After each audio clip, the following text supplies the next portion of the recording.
campus. Chef Steve is my camera guy today, so we have two chefs coming at you. And you know, the important thing about powering up is trying to get off to a good start. If you're just starting college, you're going to see a different workload than what you were used to in high school. So it's important that you start your day off with some good nutrition, and we're going to show you some different tips. So some of the recipes, two of the recipes we're doing today are actually a little bit of a make ahead, which actually, if you run short on time in the morning, you can just pull right out of the refrigerator, either warm them up or eat them cold, and we're going to talk about that. So one of the great protein sources is eggs, and a lot of people eat eggs for breakfast because that's what we've been taught to do. So the first thing we're going to make is called a frittata. So we're going to come over here to the stove, Chef Steve. So I have a pan here that's got a metal handle, and that's really important because once I start my frittata, I'm going to finish it in the oven. So you don't want to have a plastic handle or anything like that. You want to make sure you have something that's metal. One of the other differences of frittata from an omelet is that frittata starts off, it's a little more savory. It starts off with a little bit of olive oil instead of butter. And we're going to start off, we're going to saute our vegetables. We're going to add our eggs. And one of the ways that I've actually added some protein to my eggs is I've added a little bit of Greek yogurt to my egg mix because Greek yogurt is high in protein. So you could add cream. Cream also has some protein, but it's more fat. So we're going to heat up our olive oil. And I have some sun-dried tomatoes here that were in a little bit of oil too. So I want some of that oil in there too, so that it blends together. It's going to give us a little bit of flavor. So really important. Now I don't need all this, but I have it chopped up, but this is just some fresh chopped broccoli.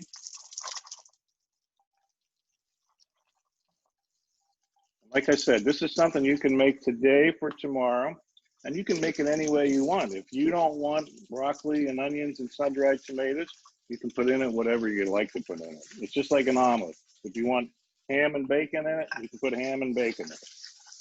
Very easy. So another way of getting protein in your frittata is add some chickpeas to it. You know, protein comes in a lot of sources. Everybody thinks it's just meat, and it's not. It's nuts, it's legumes. So, and a lot of vegetables have some protein in them too. We're going to get that cooking.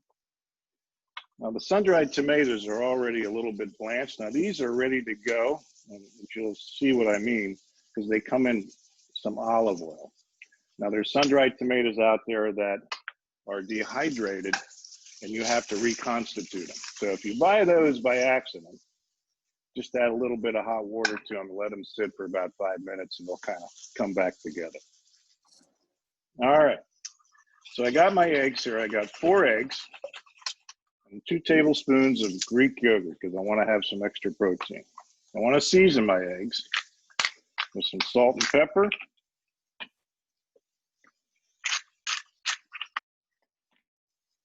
Just a little bit of garlic powder. I want to have some flavor. Give these a turn. It's real important that they kind of stay the same level. So we're going to add our eggs to this. I'm just going to turn this down just a little bit.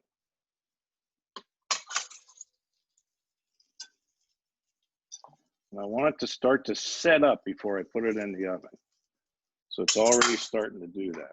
Now to go on top, it wouldn't be a frittata if it didn't have some type of cheese. So since we're kind of doing the Mediterranean thing, we're going to add some feta cheese to it. And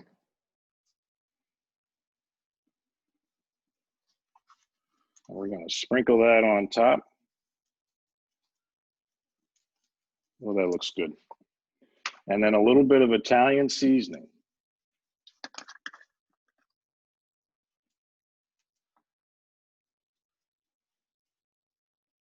Just like that, we're good to go. Okay, we got it moving.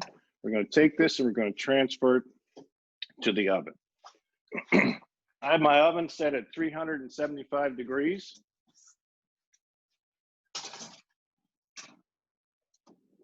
We're going to set that for about 15 minutes.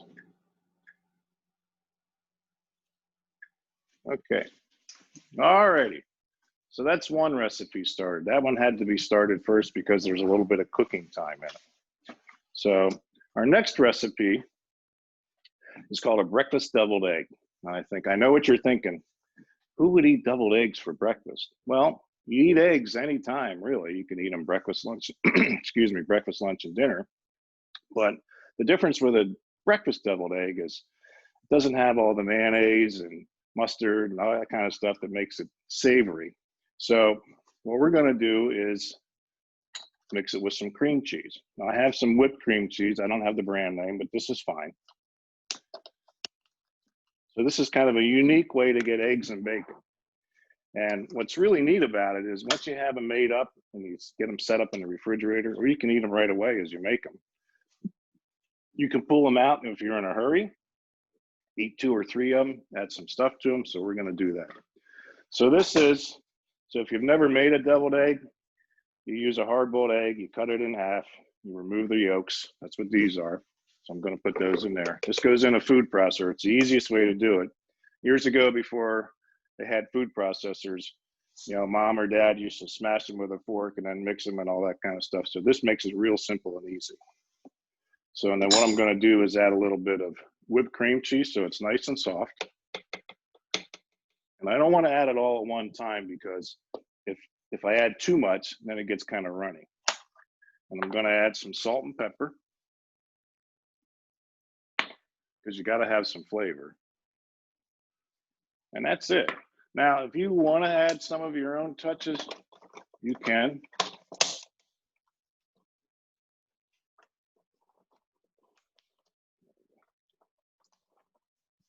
Got to make sure I'm set up here. Power.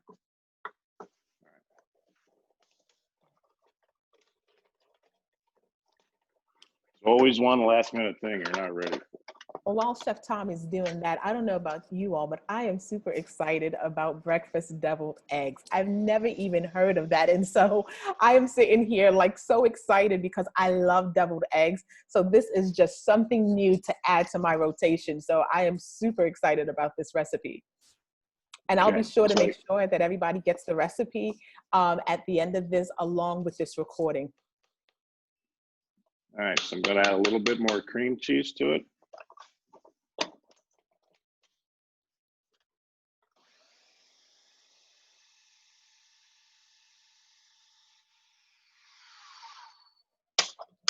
And you see that doesn't take very long. So I want to add a little bit of heat to it. So I'm going to add a little bit of sriracha, just because I like to have a little bit in there. Now you can do it any which way you want, whatever you're used to.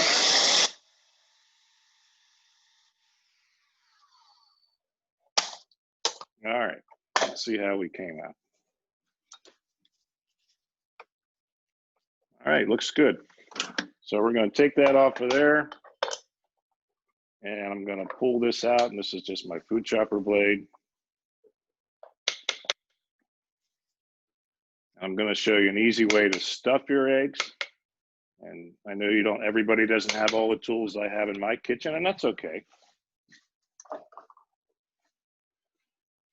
So I have my whites ready. I cut them in half. One of the things that I do is I like to rinse them off with a little bit of water, just because sometimes when you cut the egg, you get a little bit of the yolk on it. It doesn't look as nice. So I usually rinse them off with some cold water. And I set them up on a tray to stuff them on a paper towel. Because if you've ever tried to stuff them, they move around. So the paper towel kind of creates a barrier that says, I don't have to move. So we're going to put some of this in our bag. This is a pastry bag. If you don't have a pastry bag, you can use a plastic bag and cut the corner off to do the same thing, or you can use a spoon, whatever you're comfortable with.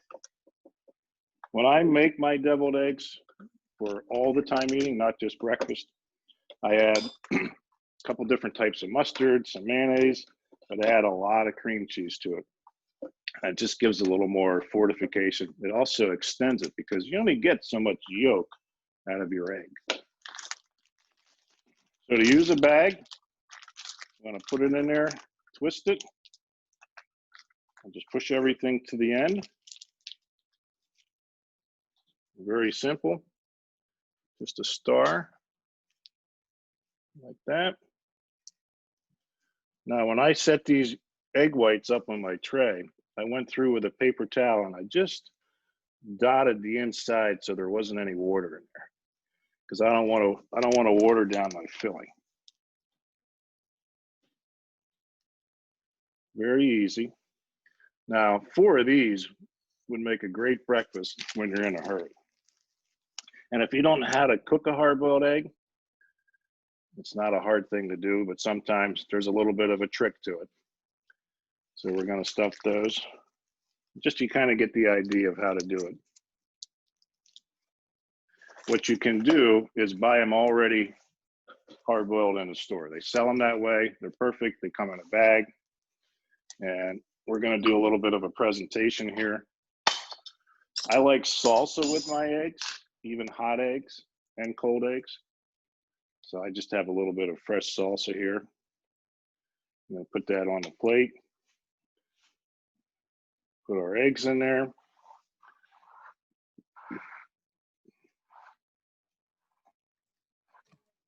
Chef Tom, someone wondered how long will these typically last in the refrigerator? Oh, absolutely 5 days easily. So now, what's eggs without bacon? I mean, if you're going to have eggs, you got, right, Chef Steve? Yes, absolutely. So if you're going to have eggs, you got to have some bacon. So I have some fresh bacon here that I just cooked and chopped it up a little bit. And we're going to garnish our eggs just like that. Yeah, deviled eggs. I don't know if everybody remembers the Tupperware container for the eggs. I'm sure somebody's mom had one out there, but see how simple that is. And that's a nice, quick and easy, fast breakfast that you saw how long I took to make it. Now you can have these made ahead of time. You pull them out, but the difference is they don't have all the mayonnaise, mustard, so they're a little higher in fat. Cream cheese has protein in it, believe it or not. So you also see recipes out there with using Greek yogurt, which is fine. But I know that I've done it with cream cheese, so that's how I wanted to do it. So, okay, I'm going to check on my frittata real quick. Not yet, almost. One of the things I didn't mention, when you make your frittata, a lot of people like to really whip their eggs for an omelet to make it fluffy.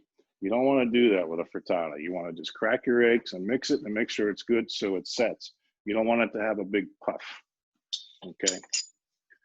All right. So everybody knows what a smoothie is, right? I'm sure. So one of the things we're going to do is do some smoothies and just a little bit of smoothie science in a sense. It's what you need to make a smoothie, of course, is something that you can blend it in. So I have a Ninja here that has different things, right? Turn it on, you put it in there, it just has a cup in the bottom. But it's important to have enough liquid in what you do to make it smooth. If you don't, it becomes pureed fruit and you're spooning it out instead of drinking it. So we're going to do a couple different kinds of smoothies today. So, and there's a difference in the fruit that you can use, fruits and vegetables. But the first one we're going to do is a mango peach raspberry smoothie. And I'm going to put a little bit of granola in it to add some fiber. Okay. So I started off with a little bit of fresh mango and some frozen peaches. You know, the thing is,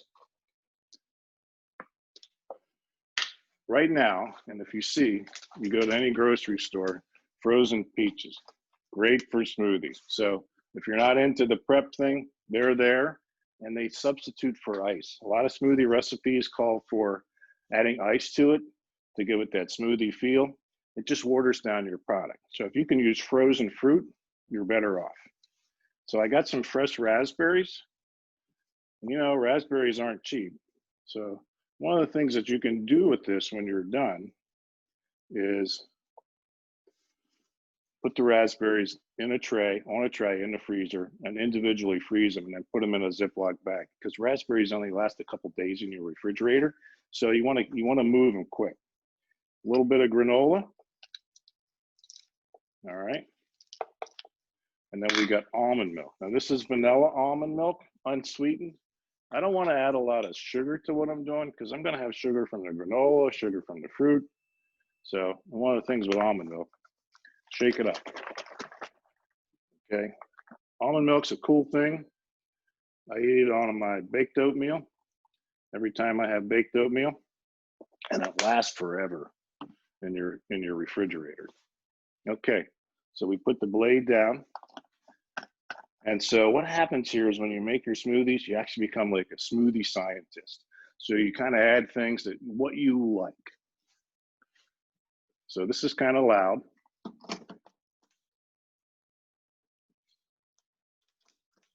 Eh.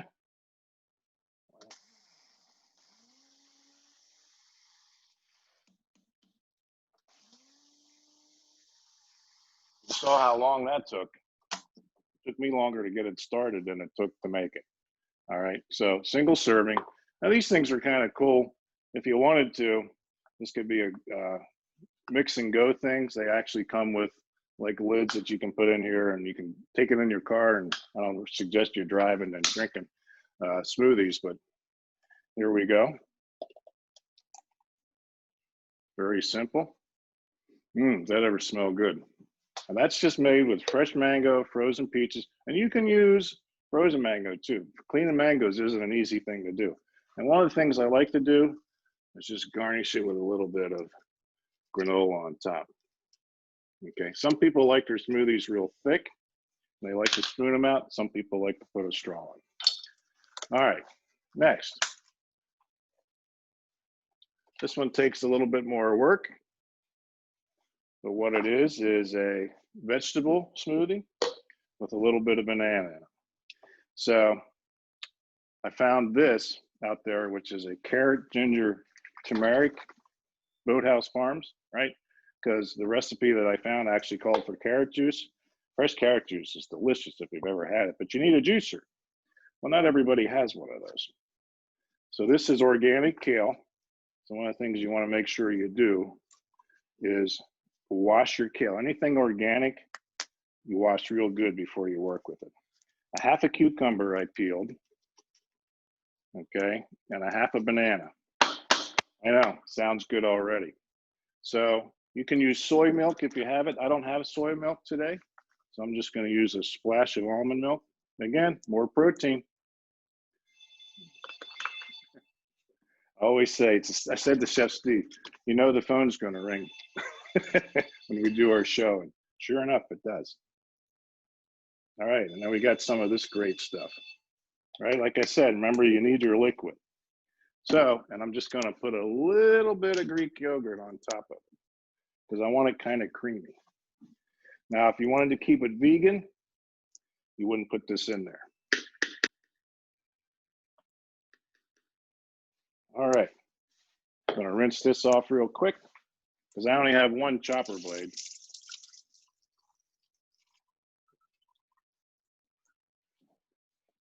Screw that on there, good and tight. Always make sure you screw it on good and tight because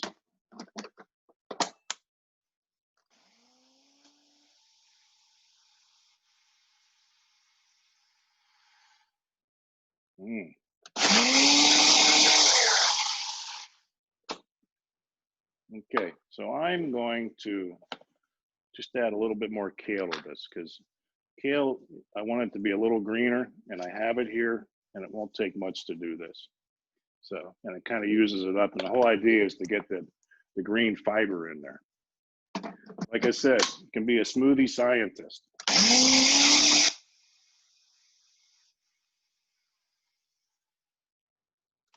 All right, looks good.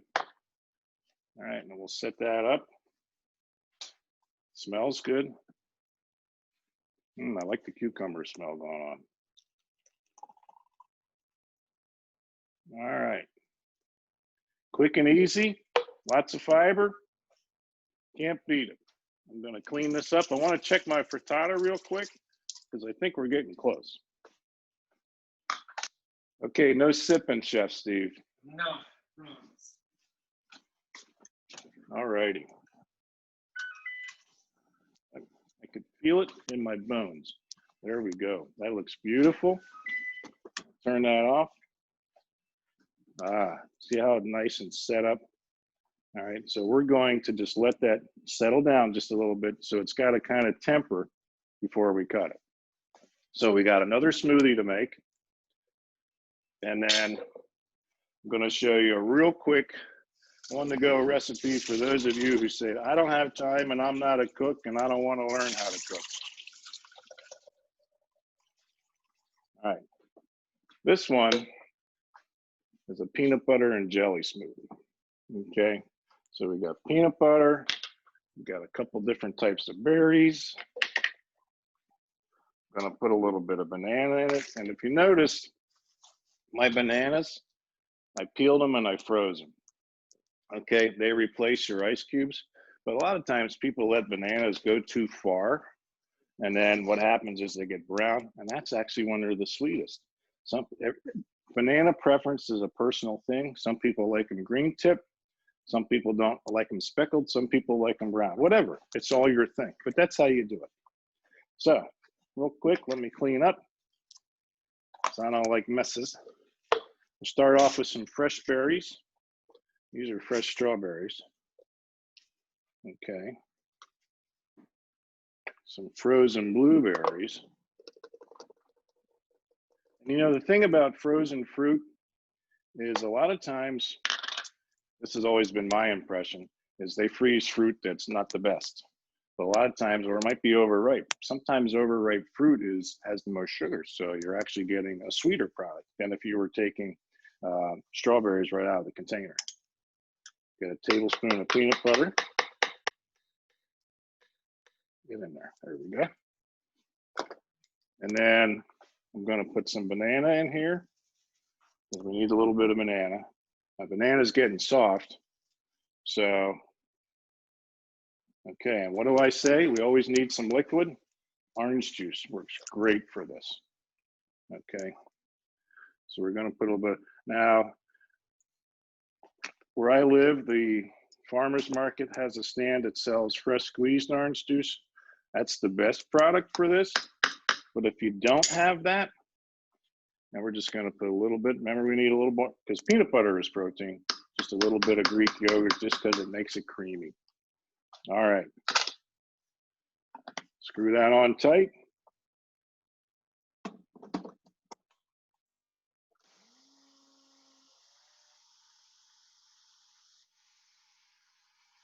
All right, that looks good. Very nice. You see how easy this is. Okay. That's nice and thick.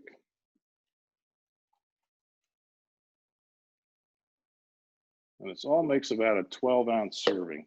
And then if you like, you can garnish it with a little bit of fresh berries on top. It's all up to you. It's harder to drink with a straw like that, but some people, like I said, they like to eat them with a spoon. All right, we're going to clean up our smoothie station, and then I'm going to show you this last quick and easy breakfast for those of you that say, I don't want to mess around in the kitchen, I don't have time, and I'm going to pop my muffin down. It's going to take 3 minutes. That's how long it takes. Do we have any questions so far? Yeah, if anyone has any questions, feel free to put them in the chat. I know it's a lot of information. So our last item before we played our frittata, I've called, it's a breakfast Elvis. I don't know if everybody knows what an Elvis is, but it's peanut butter, banana, bacon, and I've seen it done on a grilled cheese sandwich. So we're gonna do a breakfast Elvis. So if you can come over here for a second, Chef. So what I have is I have an English muffin down. If you don't want to use an English muffin, you can use bread if that's whatever your preference is. And I took some peanut butter and I mixed it with some cream cheese, kind of like Easter eggs, but no sugar. Okay, and so, and you don't have to mix it ahead of time. It's just me, it's how I am. I like it mixed and consistent, but you can do it any way you want. If you want to mix the cream cheese on your muffin and then the peanut butter, it's up to you, however much time you have. And then I cooked a little bit of bacon, and then I have a banana here. I'm just going to cut this guy in half and get him ready. Chef Tom, we had a question. Can you make smoothies in advance like the night before, or will they separate if you do that? They will separate, but what you can do the night before is get all your ingredients and put them in a Ziploc bag, all right, and have them ready to go.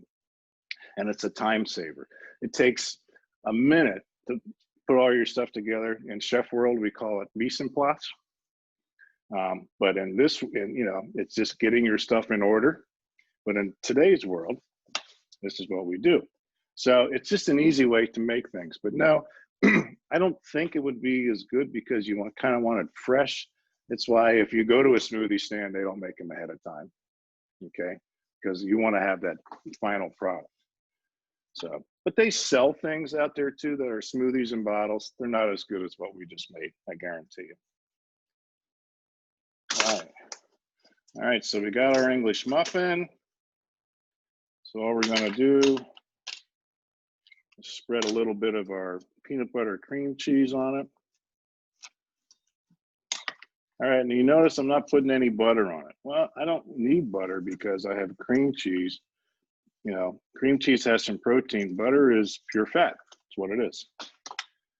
So what we want to do is just line up banana on each one, and we're going to take some bacon, and it's that easy, okay? And it sounds kind of strange, but if the king could eat it, I'm sure anybody could. All right, very simple, very quick, very easy. And there we go. So I'm going to plate up our frittata. I'm kind of excited. Make sure when you grab your pan, you use a hot pad because remember your pan was in the oven.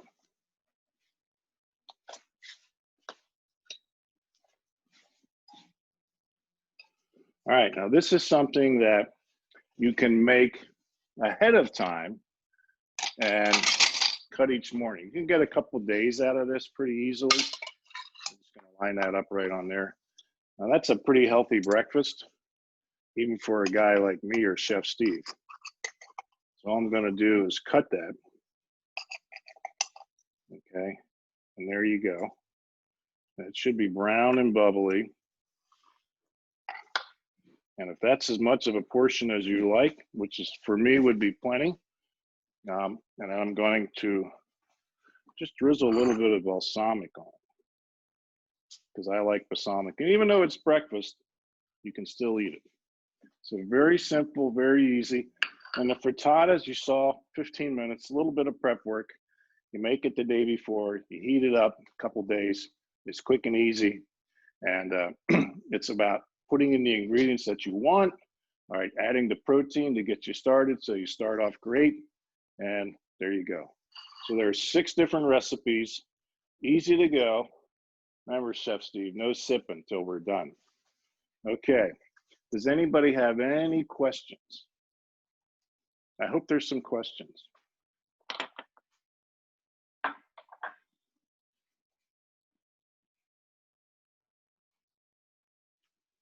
All right, if there's no questions, I want to say thank you very much for coming into my home. The next time you see me, I'll be somewhere different. You're going to have to check it out. So, and don't forget, new name, new season. Thank you, everybody, for coming out. I appreciate your time. And I hope you get off to a great semester. Bye. Chef, real quick before we go, we did have one question. Somebody asked, how long have you been cooking? Oh, well, I've been in food for 48 years. I know what you're thinking. You probably said, you must have started when you were like 1. Well, it's not true.